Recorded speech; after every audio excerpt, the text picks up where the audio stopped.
प्रभु की भक्ति जीवन का सौभाग्य है, आसक्ति जीवन का दुर्भाग्य है।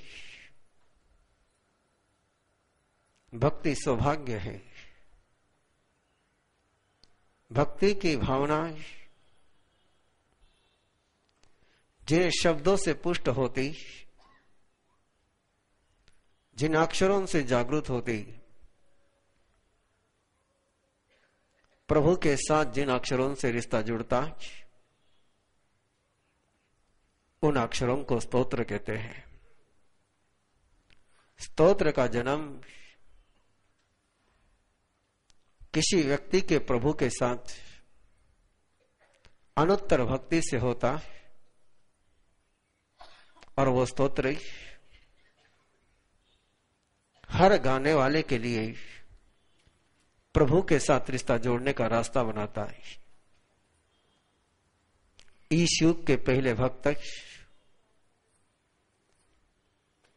जिन्हें तीर्थंकर भक्ति का गहरा अनुभव,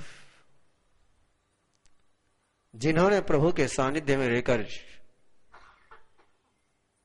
न केवल स्वयं के जीवन को पतित पावन बनाया, अपितु परमात्मा के तीर्थंकर धर्म की व्यवस्था करने का दायित्व भी परमात्मा के निर्वाण के पश्चात स्वीकार किया। ऐसे पंचम गंधर्व सुधर्मा स्वामी जिस भव्य आत्मा के, जिस सिद्ध आत्मा के जन्मने के पहले ही तीर्थंकर परमात्मा ने जिसका चरित्र विश्व को सुनाया, ऐसे जम्बो स्वामी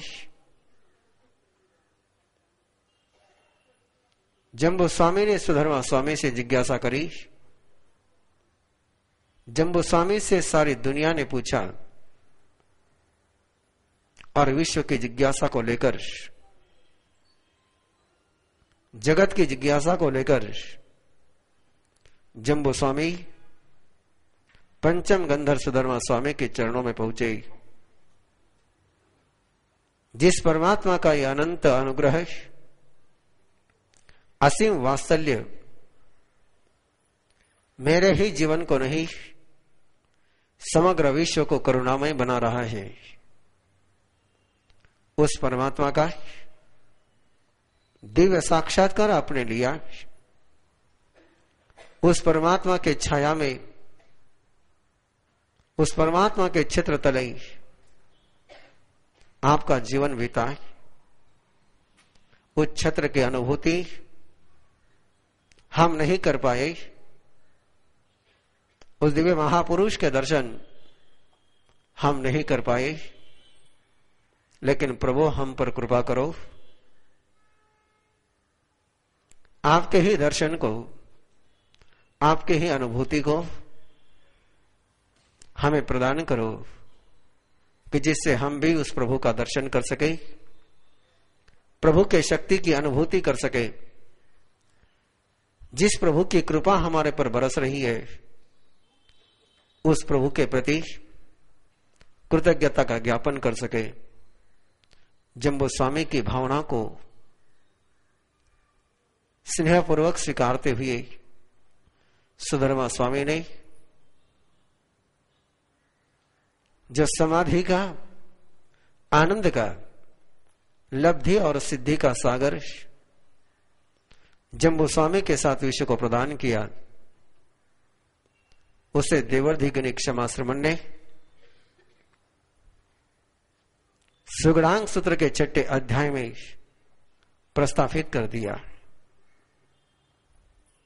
प्रभु वचन के समान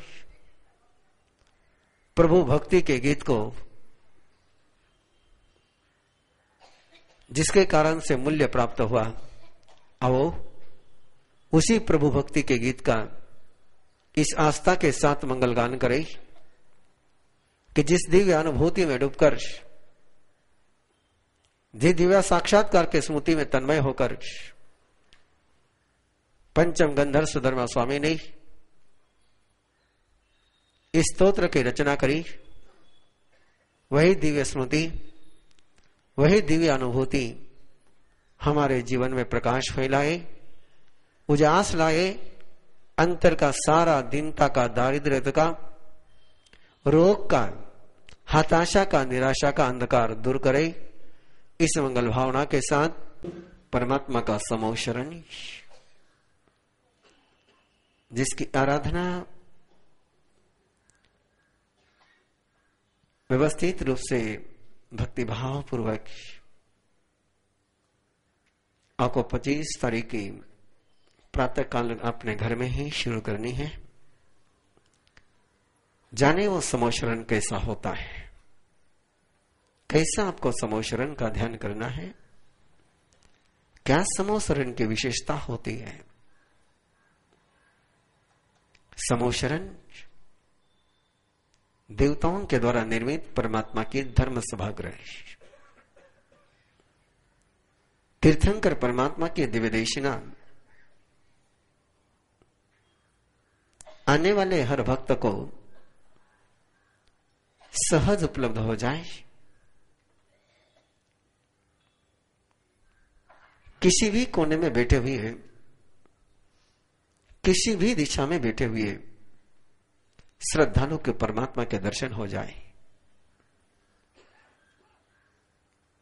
ऐसा ही लगे हर व्यक्ति को कि परमात्मा मेरे आंखों के ही सामने है। ऐसी विशिष्ट सभागृह की रचना को समोशरण कहते हैं। जिस समोशरण की, जिस सभा मंडप की रचना करने के लिए वानवेंतर, भवनपति, ज्योतिषी और वैमानिक देवता, चारों ही देवलोक के देवता अपने भक्तिपूर्वक निर्मिति में सहयोग करते हैं, सहभाग देते हैं। भवनपति देवता एक योजन का यह सभागृह होता है। एक योजन यानी 4 कोस, 4 मैल, कुछ भी गणित लगा लीजिए आप, लेकिन एक विशालता का आपके दिन में बोध हो जाए। इतना विशाल वो सभा मंडप गोलाकार होता है, और पहली जो उसकी परिगा होती है, पहला जो उसका प्रवेश द्वार और बाउंड्री होती है, जिसको बाउंड्री कह सकते हैं, मूल शब्द है उसके लिए परकोटा। वो पहली बाउंड्री चांदी की बनी हुई होती है, शुभ्र रजत की बनी हुई होती है, और उसको बनाते हैं भवनपति देवता। दूसरी बाउंड्री के पास जाने के लिए 500 पंक्तियां चढ़ करके जाना पड़ता है, और दूसरी बाउंड्री बनती है सुवर्ण से। फिर तीसरी बाउंड्री के पास पहुंचने के लिए फिर 500 पंक्तियां चढ़ करके जाना होता है, और तीसरी बाउंड्री बनती है केवल डायमंड से, वैडूर्य मणि रत्नों से बनती है। स्फटिक सिंहासन, अशोक वृक्ष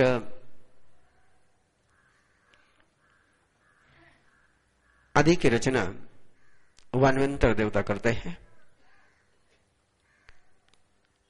इतना विशाल ये सारा है, और इसका ध्यान आपको करना है। एक अनूठा अनुभव आप अपने जीवन में लोगे। हमारी परंपरा की अवधारणा है कि समोशरण का ध्यान सारे पापों को पुण्य बदल देता है, कि समोशरण की उस सारी रचना का प्रमाण यह होता है कि समोशरण में सांप और नेवला जिनकी जन्मजात दुश्मनी होती है, कोई व्यक्तिगत दुश्मनी नहीं होती है, वो सांप सांप है, नेवला नेवला है, इसलिए उनकी दुश्मनी होती है। ऐसे सांप और नेवला भी वो समोशरण में ऐसे बैठते हैं, ऐसे बैठते हैं मानो जन्मजात भाई हो, कि वहां के सारे संरचना का, वहां के सारे अभामंडल का, वहां के सभी वाइब्रेशन का इस प्रकार का परिणाम होता है कि अंदर में कितना ही वैर का अनुबंध जागृत हो रहा हो, तो वैर के अनुबंध को दोस्ती में बदलने का वहां पर सूत्र होता है। दिगंबर धारणा के अनुसार समोशरण में एक मानस्तंभ होता है, और उस मानस्तंभ का दर्शन करने वाले को अपने गत जन्मों का सारा जीवन चित्रपट दिखता है। ये जो पंक्तियां होती है ऊपर चढ़ने के लिए, वे स्फटिक की बनी हुई होती हैं, और सभागृह में आने के लिए पूर्व, पश्चिम, दक्षिण, उत्तर चारों ही दिशाओं में दरवाजे होते हैं, तोरणदार होते हैं। पहले पर कोटे का, पहले बाउंड्री का जो दरवाजा है वो सोने से बना हुआ होता है। दूसरे बाउंड्री का जो दरवाजा है, तोरण द्वार है, वो रत्नों से बना हुआ होता है। और तीसरी जो बाउंड्री पूरी रत्नों से ही बनी हुई होती है, उसके तोरणदार अधिक प्रभावशाली, अधिक तेजस्वी रत्नों से बने हुए होते हैं। ऐसा दिव्य समोशरण आपको अपने अंतर्मन में प्रस्थापित करना है, प्रतिष्ठित करना है कि अपने हृदय के भूमि पर इस समोशरण की संरचना करनी है। आप लोग भक्तामर का पाठ करते हो, आप लोग कल्याण मंदिर का भी पाठ करते हो, आप लोगोस्य का भी पाठ करते हो, आप नमोथुनम का भी पाठ करते हो, लेकिन वो अनुभूति ही नहीं हो पाती जिस अनुभूति का जिक्र हम ग्रंथों में पढ़ते हैं या साधु साधियों के मुंह से सुनते हैं। उसका जो कारण है वो केवल इतना सा कारण है कि भक्तामर का पाठ करने के पहले परमात्मा के समोशरण का ध्यान करके अष्ट महाप्रातिहार्य का श्लोक का पाठ पहले करना होता है, और फिर जाकर के भक्तामर शुरू करे। ये उसकी आराधना की विधि है। सिंहासने मणिमयूख शिखा विचित्र से लेकर इत्थम यथा तो विभूति रभो जनेन्द्र तक के श्लोकों का पहले पाठ होता है, और फिर भक्तामर करता पाठ शुरू करते हैं। वैसा ही नमोथुनम का भी है, वैसा ही लोगस्य का भी है कि समोशरण का ध्यान कर करके परमात्मा को समोशरण में स्फटिक सिंहासन पर छत्र तय के नीचे विराजमान देखते हुए परमात्मा का ध्यान करना होता है। तो आज इस जानकारी को अपने पास रखते हुए, क्योंकि ये पूरी जानकारी नहीं है अभी, आज इतनी जानकारी आप अपने मन में स्टोर कर ले, कल और जानकारी आएगी, परसों और जानकारी आएगी, और ऐसी जानकारी चलते चलते 24, 25 और 26 इन 3 दिनों में, और विशेष करके 25 और 26 को पुच्छि सुनम का पाठ भी समोशरण का ध्यान करके ही होगा। इसलिए अभी तो 2 दिन तक हम पहले पुच्छि सुनम का पाठ करेंगे और फिर समोशरण का ध्यान करेंगे, लेकिन 25 और 26 तारीख को पहले समोशरण का ध्यान होगा, और समोशरण में परमात्मा का ध्यान करते हुए ही खेयन नये से कुशले महेशी से हम विरोधी का गान शुरू करेंगे। इसलिए 2-3 दिन का समय आपके पास है, आप अपना टाइम टेबल एडजस्ट कर लें और 7:30 के पहले पहुंचने का प्रयास 25 और 26 तारीख को जरूर करें। कि समूह शरण में क्या स्थिति होती है वो धीरे धीरे आपके सामने आएगी ही। जिन शासन के वचन है, इनको प्रवीण ऋषि की बात मत समझना।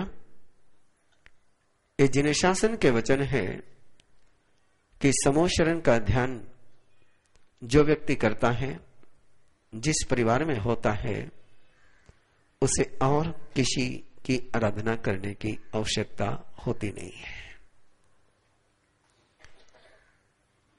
ऐसी धारणा है हमारी परंपरा की, पूरे जैन संघ के, केवल स्थानकवासी के नहीं, कि जिस व्यक्ति ने जिंदगी में एक बार भी समूह शरण में प्रवेश कर लिया, उसका मुक्त होना, सिद्ध बनना, मोक्ष में जाना पक्का हो गया।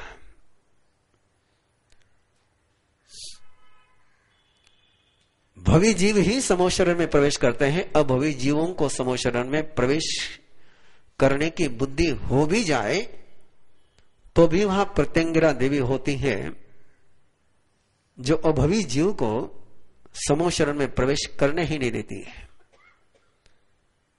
कि समूह शरण का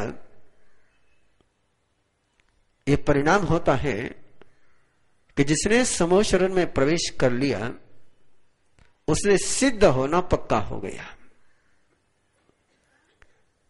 ऐसी गहरी श्रद्धा समूह शरण को लेकर के है। फिर उस जन्म में वो जमाली भी रहा होगा और गोशालक भी रहा होगा। उस जन्म में वो परमात्मा की आराधना कर पाए या न कर पाए, लेकिन एक बार जिसने समूह शरण में प्रवेश कर लिया, वो चाहे गुस्से में करे, वो चाहे प्रेम से करे, चाहे नफरत से करे, चाहे पशु के रूप में करे, चाहे पंछी के रूप में करे, चाहे देवता के रूप में करे, किसी भी रूप में करे, जिसने एक बार परमात्मा के समूह शरण में प्रवेश कर लिया, उसका मोक्ष में जाना पक्का हो गया। ये श्रद्धा है, ये आस्था है। समूह शरण की संरचना के विषय में आएगी बातें सारी आपके सामने। भवनपति, व्यंतर, ज्योतिषी और वैमानिक देवता ऐसे अपने अपने देवलोक में सारे ऊंचे से ऊंचे हैं। भवनपति अधोलोक में है, वानव्यंतर तिर्यक लोक में है, ज्योतिषी ऊपर है, वैमानिक और ऊपर है। लेकिन समूह शरण में सारे ही एक ही आसन पर, एक ही धरातल पर आकर के विराजमान होते हैं। वहां कोई वैमानिक का ऊंचा आसन नहीं होता है और भवनपति का नीचा आसन नहीं होता है। कौन से देवता कहां बैठते हैं, कौन सी देवियां कहां बैठती हैं, साधु कहां बैठते हैं, साध्वियां कहां बैठती है, श्रावक और श्राविका कहां बैठते हैं, पशु और पंछी कहां रहते हैं,